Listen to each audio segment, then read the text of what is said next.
Hi friends, ఈ blouse చూసారు కదా, ఎలా ఉంది? బాగుందా? రెడీమేడ్ అనుకుంటున్నారా? కాదండి, హ్యాండ్స్ చూసారు కదా, ఇలా వస్తుంది అన్నమాట హ్యాండ్కి. ఇది బ్యాక్ పార్ట్. ఇది అంటే బ్లౌజ్ కుట్టుకోవడం ఎవరికన్నా వస్తే కనుక వాళ్ళు మోడల్ చూసి కుట్టుకుంటారని చెప్పేసి నేను పెడుతున్నాను. ఇది వచ్చేసి మీకు బ్యాక్ అండి. ఇది హ్యాండ్స్ మీద 4 లీవ్స్ వస్తాయి, పెటల్స్ కింద వస్తాయి అన్నమాట. ఇది పెటల్స్, 4 పెటల్స్ వస్తాయి హ్యాండ్స్కి. అటు ఇటు కూడా 4 పెటల్స్. బ్యాక్ ఏమో చెంగుకి ఆపోజిట్ వైపు వేసుకున్నాను.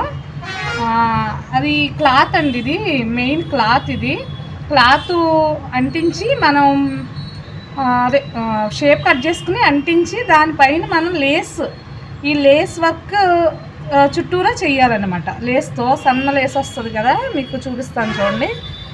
అదిగో ఈ క్లాత్ అంటించి చుట్టూరు లేస్తో వర్క్ చేసి మధ్యన కుందన్, దాని చుట్టూరు మనకు వీలుంటే పూసలు అలా ఏదైనా వేసుకోవచ్చండి. అంటే స్టిచ్చింగ్ వచ్చిన వాళ్ళు నేర్చుకుంటారని చెప్పేసి వేసుకుంటారని మోడల్గా చెప్తున్నాను.